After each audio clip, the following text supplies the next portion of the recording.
If you meditate or not, this video will be worth watching. It's going to be cut into 9 sections and let's get started. Well, what should I do? Should I meditate? The whole point of meditation can be a bit unclear.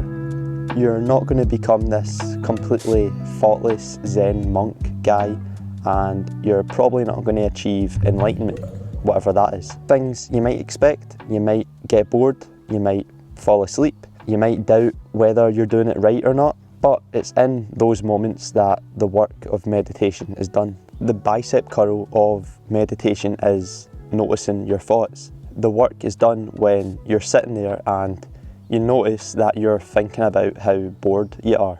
Progress is made through repeatedly bringing your attention back to the present moment. You know, we are meditating. So, I've not always been a fan of meditation. In the beginning, it was the thoughts of, it's not cool, it's pointless, it's a waste of time.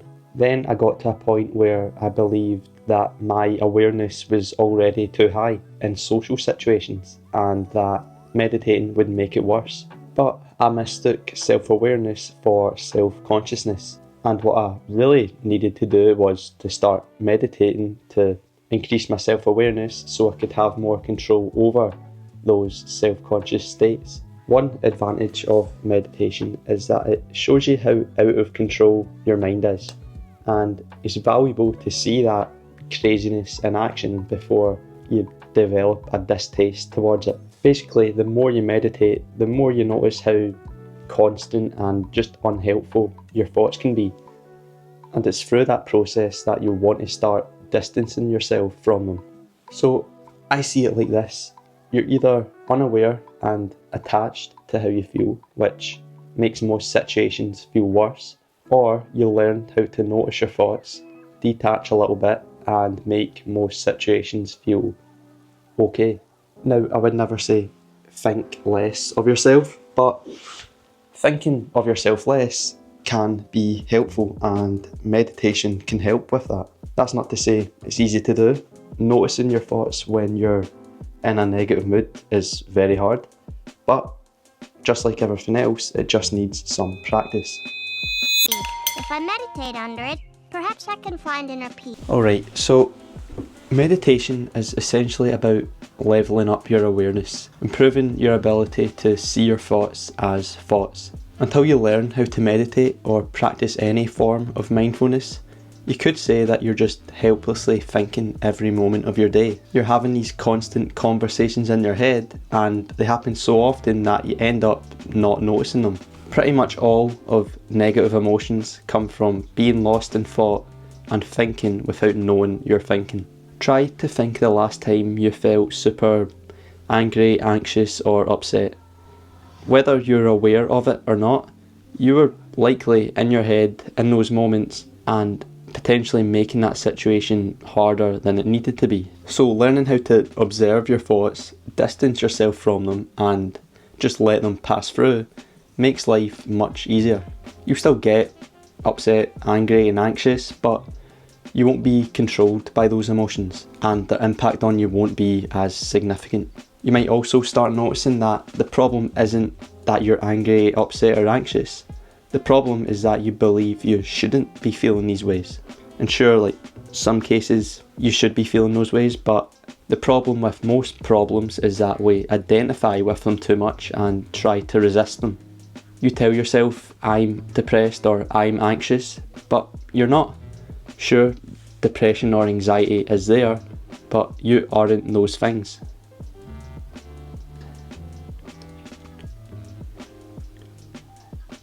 By increasing your self-awareness and using that to practice some acceptance, compassion, just general optimism, you'll find you can handle situations much easier. You can also use that awareness to do some reality testing. Are the problems or feelings in my head really appropriate for the real world situation? So there's mindfulness meditation, transcendental, shunya, vipassana, tumo, body scan, chakra, walking. There's loads of different ways you can practice meditation, but there will be a specific technique on a specific day that suits you best. If you are particularly anxious one day and want to slow your mind down, nade shade could be useful. Definitely pronouncing that wrong. Or maybe one day you're just in your head a lot and overthinking, then something like shunya could come in handy. So research, do some experimenting and just try to find the technique that you enjoy the most. But if we can just forget about all those for a second, at its core, meditation is about doing nothing. Let's be honest, we're overexposed to pretty much everything, the obvious things being technology and food. In the olden days, I might have starved to death, or if I got a piece of sugar or heard a piece of news, it would have been a good thing. But now people are dying because of too much good things. There's even a fairly new study that just came out saying that 1 in 8 people are clinically obese, which is over 1 billion, and that makes it the leading cause of malnutrition. Meaning there are more people in the world right now who are overweight than underweight. Anyway, the key is to practice turning it all off, and the best way to do that is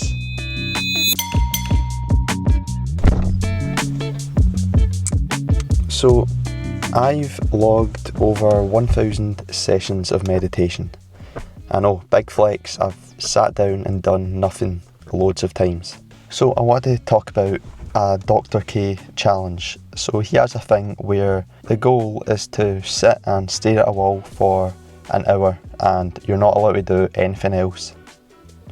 Now, if we just use some awareness right now, how did you internally react to me saying that challenge? If you were like me, you would maybe think to yourself, that would be horrible, there's no way I could do that. It almost seems like this impossible task. But really, what is so hard about giving yourself an hour-long break to just do nothing? Now, I'm not going to lie, a lot of experienced meditators probably wouldn't consider a lot of my sessions as meditation. Sometimes I'll try to meditate straight after waking up in this sort of like half asleep state. 9 times out of 10, I set a timer for 5 minutes, but sometimes I just do a session for a minute or 30 seconds. And sometimes I'm just thinking with my eyes closed and forget to practice mindfulness. What I'm trying to say is my practice is all over the place, but the one thing that's held it all together is consistency. And again, you're not going to become this super stoic person who can get rid of negative thoughts instantly, but your thoughts will start to affect you less. Speaking of thoughts, we forget how many things we forget because we've forgotten them. Humans have about 10,000 to 20,000 thoughts per day, but if I was to ask you to accurately recall any one of those thoughts the next day, you would struggle. I guess you would be able to recall a few, but that's still thousands of thoughts that we've just completely forgot about. So next time you catch yourself in negative or unhelpful thoughts, it could be useful to remind yourself that you'll likely forget about these by tomorrow. A well-known study showed that people spend 47% of their waking hours thinking about something other than what they're doing, and this mind wandering typically resulted in more unhappiness. In other words, mind wandering or being lost in thought is a good predictor of people's happiness.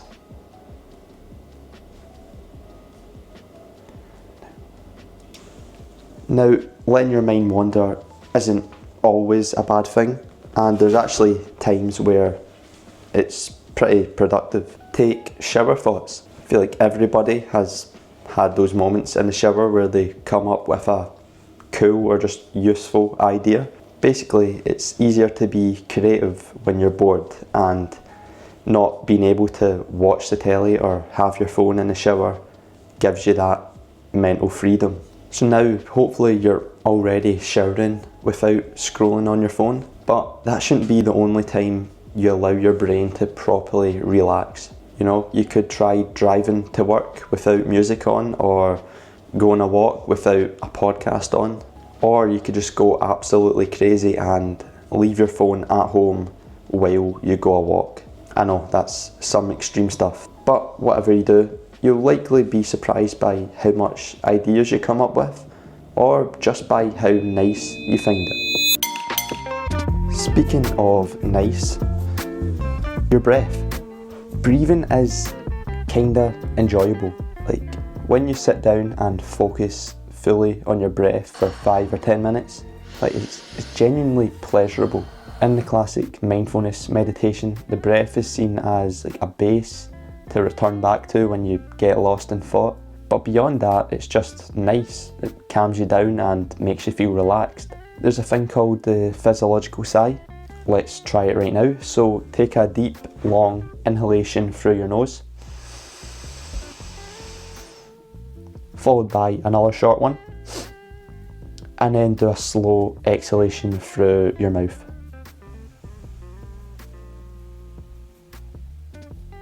So how do you feel now? Hopefully slightly better and just more relaxed. And imagine going into a stressful situation now knowing that you have this science-backed tool to calm you down. I think that's pretty cool. I feel like it's important to mention that you're not just meditating and leveling up your awareness to better handle negative emotions. You're doing it to enhance positive ones. And I'm not saying you should aim to be aware every time you're having a good time. That awareness will come on its own, and if it doesn't, who cares? You're enjoying yourself. However, there are plenty of good things that are happening throughout our day that could go unnoticed. There are hundreds of studies showing how useful and impactful gratitude can be, and writing things down is great, but even better than that is having awareness to appreciate those small day-to-day things in the moment. Yesterday you might have been driving home from work in a negative mood or just a completely neutral mood, but by tapping into your awareness, if you wanted to, you could have reminded yourself of a few things that could have made you a bit happier. You know, you're healthy, you have a car, you just finished a solid day's work. All these things that would have gone unnoticed if you didn't tap into your awareness.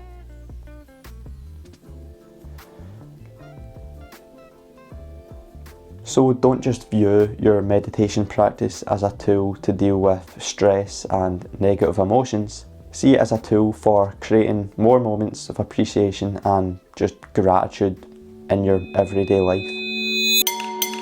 You can think of your brain as a computer, a multi-layered system with a core operating system running in the background while other applications run on top.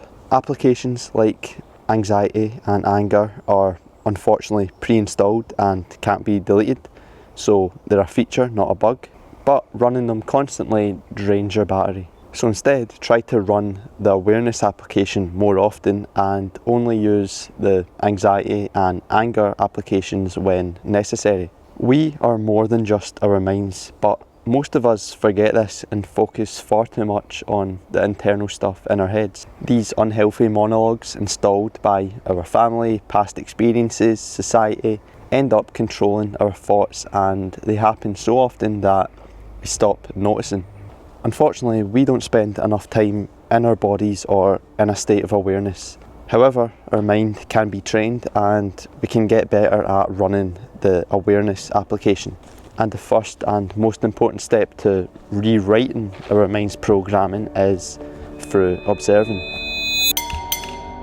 A lot of people will say that they've tried meditation in the past and it didn't work, or they just didn't like it, and that's completely fine.